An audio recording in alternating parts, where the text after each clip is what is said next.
La diáfisis de la tibia y el peroné.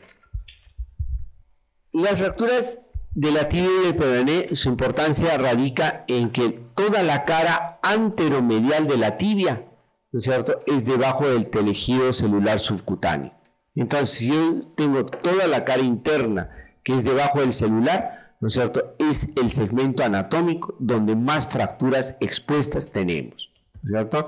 Con facilidad, ¿no es cierto?, una fractura a este nivel corta la piel y se hace expuesta, ¿cierto? Entonces voy a tener, ¿no es cierto?, una cantidad importante de fracturas expuestas por las características anatómicas.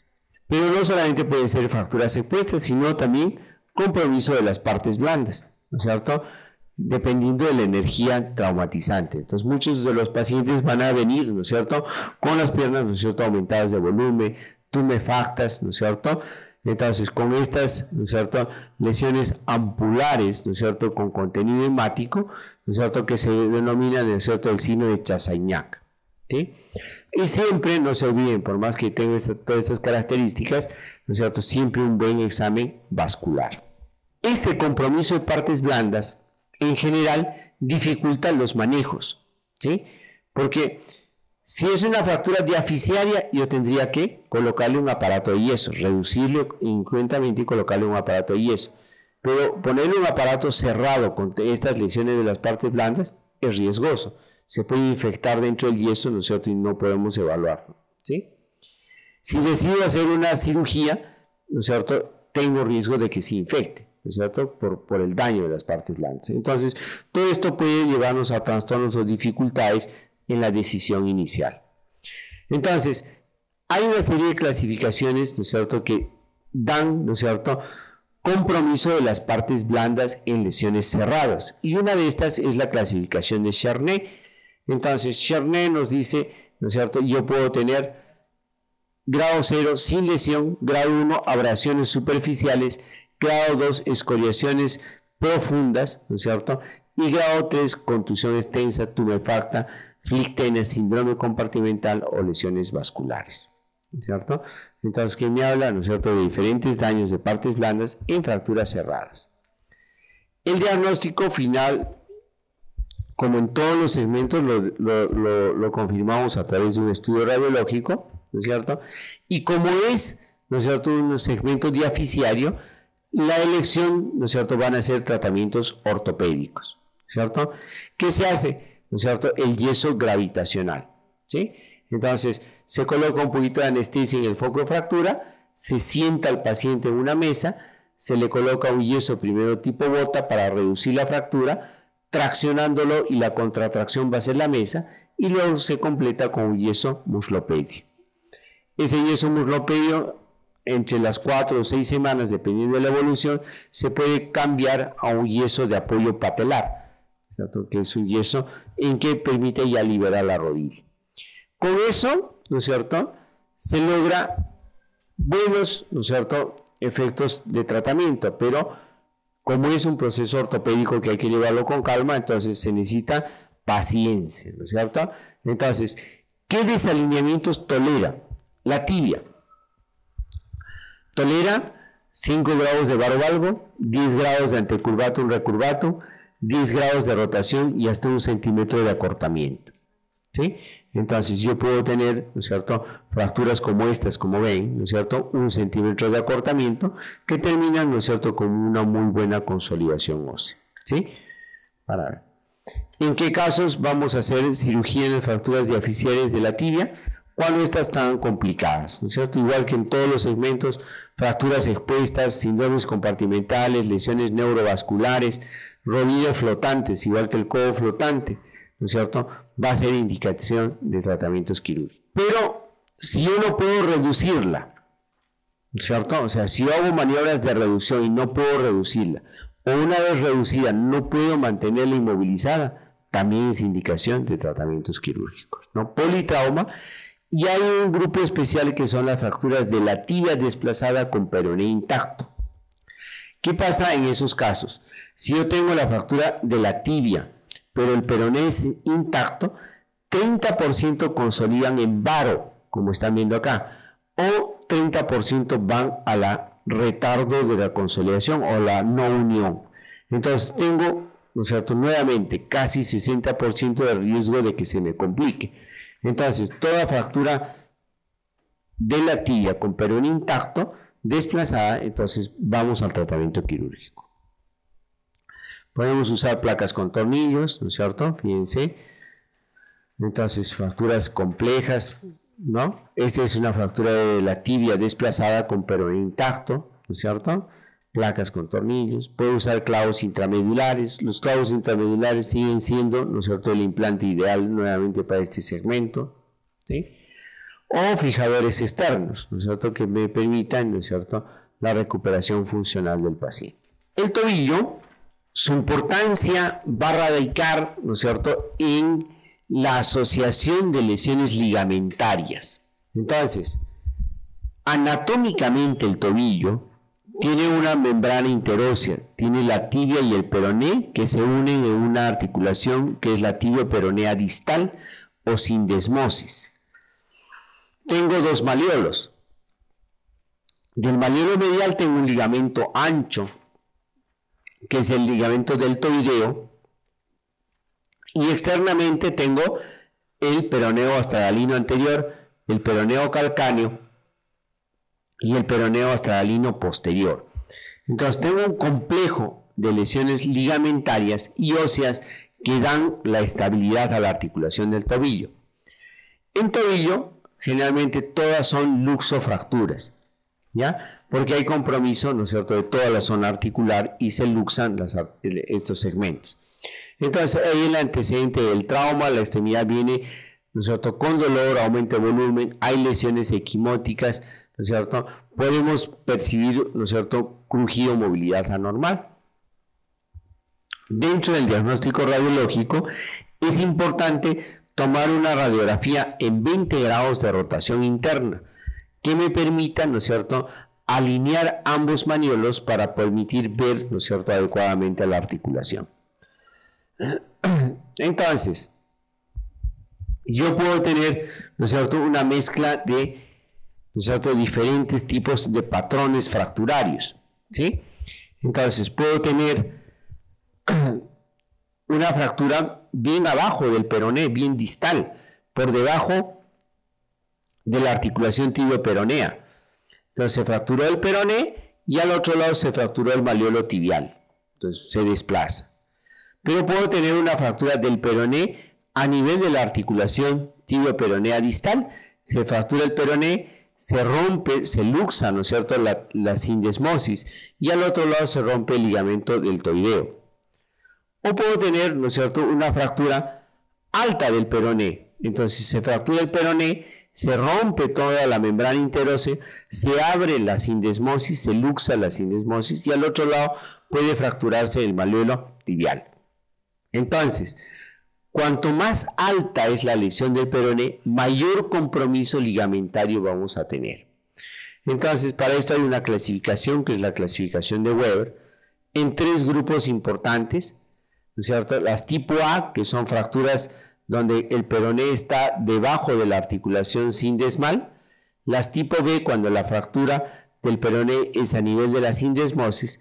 Y las tipo C, cuando la fractura del peroné está por encima de la sindesmosis. Dijimos que son luxofracturas, ¿no es cierto? Entonces, al fracturarse, ¿no es cierto?, el peroné, se abrió la membrana interósea, se rompe la sindesmosis, el astrágalo se desplaza y en este caso, ¿no es cierto?, se rompe todo el ligamento deltoideo, ¿no es cierto?, permitiendo, ¿no es cierto?, un gran desplazamiento del astrágalo. En este caso, ¿no es cierto?, se fracturó el peroné a nivel de la sindesmosis, se fracturó el malleolo tibial y fíjense cómo con todo el astrágalo, ¿no es cierto?, se está luxando en externo, ¿no es cierto?, toda la parte distal del tobillo. En este caso se fracturó alto el peroné, la tibia se desplazó hacia adelante y el astrágalo está luxándose en posterior. Como son fracturas articulares, ¿no es cierto?, el tratamiento es reducción, cruenta y fijación interna. Hay una lesión un tanto especial que se denomina la fractura de Maisonneuve, ¿no es cierto? Es una fractura del cuello del peroné, se abre toda la membrana interósea y al otro lado se rompe el deltoideo o se fractura el malleolo tibial. Dentro del tarso, la fractura más frecuente es la que se localiza a nivel del calcáneo. Entonces, su mecanismo es por impacto directo con carga axial del cuerpo. Esto se presenta cuando una persona cae de altura. Entonces, llegó más temprano de lo habitual el esposo, entonces tuvo que saltar por el balcón. O sea, al saltar por el balcón, cae parado, ¿cierto? Entonces, al caer parado, entonces impacta los calcáneos, ¿sí? El cuerpo se va por inercia hacia adelante, ¿cierto? Hace una hiperflexión y hace un acuñamiento vertebral. Para no golpear la cara, pone la mano y hace una fractura de muñeca. Entonces, toda persona que cae de altura, hay que examinar talones, hay que examinar columna y hay que evaluar la muñeca, ¿no es cierto? Eventualmente puede haber una triada de lesión, ¿no es cierto?, a ese nivel. Obviamente, dentro de todo esto, dentro de todo este contexto, la más importante van a ser las fracturas a nivel de la columna. Entonces, el calcáneo, ¿no es cierto?, es el soporte, ¿no es cierto?, de todo ¿no es cierto?, el eje de la extremidad inferior. Entonces, se articula con el astrágalo en dos carillas articulares. Entonces, importa mucho su posición anatómica. Para esto, se traza un ángulo que es el ángulo de Böhler, trazando, ¿no es cierto?, las dos superficies articulares con la tuberosidad posterior y superior del calcáneo. Entonces, eso genera, ¿no es cierto?, esta angulación que es en promedio entre 20 y 40 grados. Cuando se producen los aplastamientos, las caídas, entonces este ángulo se puede aplanar o incluso invertir. Entonces, dependiendo del grado de compromiso, ¿no es cierto?, entonces lo vamos a medir en base, ¿no es cierto?, al ángulo de Böhler, ¿sí? Como es una fractura, ¿no es cierto?, un hueso articular, fíjense, tiene dos superficies articulares con el astrágalo, con el cuboides, entonces idealmente, ¿no es cierto?, tendríamos que reducirlo anatómicamente y fijarlo internamente. Lo que pasa que hacer una reducción y fijación interna de un calcáneo, ¿no es cierto?, no es fácil porque es un hueso esponjoso y se aplasta, estalla, ¿no es cierto? Entonces el pronóstico en sí no es muy bueno. El astrágalo, más bien, es un huesito difícil de fracturar. Son raras las fracturas del astrágalo. Cuando se producen, generalmente son por hiperflexión, ¿no es cierto?, dorsal del pie. Entonces, eso hace que el borde de la tibia impacte sobre el cuello del astrágalo, ¿no es cierto?, y produce una fractura a nivel del cuello. Esto debe determinar que el cuerpo del astrágalo quede sin irrigación. Entonces, la complicación más frecuente en las fracturas del astrágalo son la necrosis avascular. Entonces, si hace necrosis avascular, hay que hacer, ¿no es cierto?, artrodesis tibiocalcánea, ¿no es cierto?, con la estragalectomía, ¿no? Otro hueso muy fácil de fracturar, ¿no es cierto?, es aquel que se presenta en la base del quinto metatarsiano. Este se presenta sobre todo por una inversión brusca del pie, ¿cierto? Es muy frecuente en la dama, ¿no es cierto?, que está haciendo equilibrio en taco 9, ¿no es cierto?, entonces bruscamente invierte el pie. Entonces, ¿qué pasa? El tendón del peroneo lateral corto que se inserta en la base del quinto tracciona bruscamente, ¿no es cierto?, ese fragmento y produce una fractura por arrancamiento o fractura por abulsión, ¿sí? Entonces, se daña, ¿no es cierto?, la base del quinto metatarsiano. El pie viene aumentado de volumen equinótico, es uno de los diagnósticos diferenciales, ¿no es cierto?, con los esguinces de tobillo, porque tiene el mismo mecanismo, ¿no es cierto?, y el tratamiento es colocarle una bota de yeso generalmente por 4 a 6 semanas que lleva a buena consolidación. Por último, podemos tener también lesiones fracturarias en partes más distales, como la articulación tarso-metatarsiana, que es la articulación de Lisfranc. Entonces, estas generalmente se producen por fenómenos de atracción. Cuando pasa la llanta de un vehículo sobre el dorso del pie, ¿no es cierto?, gira, entonces el medio pie, entonces se puede luxar de su posición. Entonces, estas son fracturas también articulares. Entonces, como en todos los segmentos anatómicos, las fracturas articulares hay que tratarlas de reducir lo más anatómico que se pueda. Algo más sobre fracturas expuestas. Señalamos, ¿no es cierto?, que cuando hay comunicación del foco fracturario con el exterior, es una fractura expuesta. El factor complicante de las fracturas expuestas, ¿no es cierto?, son los procesos infecciosos, ¿sí? Entonces, se pueden producir por mecanismos directos o indirectos. Si, digamos, el hueso, ¿no es cierto?, que se fractura en la pierna, sale a través de la piel, o sea, del foco fracturado de adentro hacia afuera, entonces va a ser un mecanismo indirecto, ¿no es cierto? Pero si, digamos, un parachoque me impacta en la parte media de la pierna y me destruye la piel, todo, y me pone el foco, va a ser un trauma directo. Entonces, estas son, por ejemplo, fracturas expuestas por proyectiles de arma de fuego, ¿no es cierto?, donde no solamente el daño óseo se va a dar, sino un severo daño de las partes blandas. Como el riesgo de infección es el de peor pronóstico, ¿no es cierto?, entonces nos importa el momento terapéutico. Entonces, las fracturas expuestas son emergencias quirúrgicas. Hay que resolverlas idealmente en menos de 6 horas, ¿no es cierto?, donde la herida todavía está contaminada. Entonces, ¿qué se hace? ¿No es cierto? Se hace un paso quirúrgico que se denomina la limpieza quirúrgica. La limpieza quirúrgica tiene 2 tiempos. Uno es el lavado mecánico, ¿no es cierto? Entonces hay que lavar con solución salina, ¿no es cierto?, por lo menos, ¿no es cierto?, con 10 litros, ¿no es cierto?, para garantizar una adecuada limpieza. Luego del lavado mecánico hay que debridar. ¿Y qué significa debridar? Entonces es retirar todo lo que consideremos en ese momento que está, ¿no es cierto?, desvitalizado.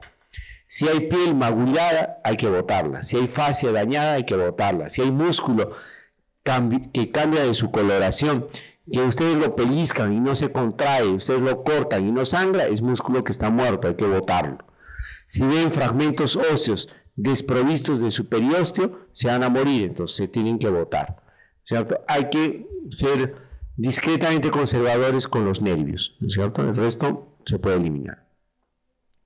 Una vez lavado bien y debridado, tengo que estabilizarlo con un fijador externo, ¿sí? Y luego, ¿no es cierto?, haré, ¿no es cierto?, cirugías de reconstrucción para cobertura de partes blandas.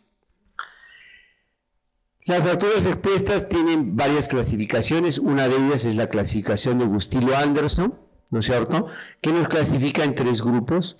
Grupo A, que son heridas menores a 1 centímetro, generalmente de mecanismos indirectos.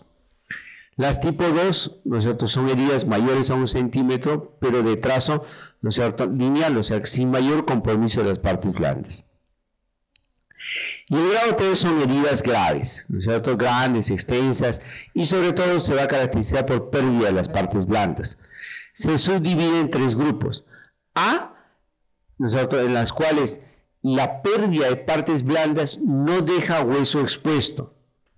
Las tipo B, en que esa pérdida de partes blandas deja hueso expuesto. Y las tipo C es que tienen una lesión arterial asociada. En nuestro medio también importa la clasificación del profesor Aybar, que nos clasifica también en 3 grupos de acuerdo al grado de daño a las partes blandas, pero las correlaciona con el tipo de fractura, o sea, a nivel radiológico. Entonces, si yo tengo una fractura expuesta de primer grado, que es una herida muy pequeña, con un trazo fracturario simple, entonces su tratamiento va a ser muy sencillo. Pero si tengo una fractura de tercer grado grave, intensa, y mi fractura es conminutiva, ¿no es cierto?, los riesgos de complicación, ¿no es cierto?, van a ser mayores. Entonces, por eso, ¿no es cierto?, que cuanto mayor daño de las partes blandas y mayor daño del tejido óseo, el pronóstico, ¿no es cierto?, va a ser más reservado. El objetivo de tratamiento, repetimos, es prevenir la infección y luego que consolide la fractura Para eso se tiene un plazo quirúrgico de 8 horas en el tratamiento inicial, ¿no es cierto? Y la idea es, ¿no es cierto?, debridar, ¿no es cierto?, primero lavar, debridar y estabilizar con un fijador externo. Entonces, es lo que se hace. Entonces, por ejemplo, esto es una fractura segmentaria de la tibia, ¿no es cierto?, gustilo tipo B, o sea, que quiere decir que gran parte de este segmento óseo está expuesto, ¿sí? Entonces se hace una buena limpieza quirúrgica, se retira todo el tejido desvitalizado, se rota el músculo gemelo para cubrir el defecto óseo de partes blandas, el defecto de partes blandas, y sobre eso se coloca injerto de piel parcial. Entonces esa es la fractura estabilizada al 4.º mes, y ese es a los 2 años, ¿no es cierto?, que termina su tratamiento, ¿no es cierto?, totalmente consolidada con buena cobertura, ¿no es cierto?, de partes blandas.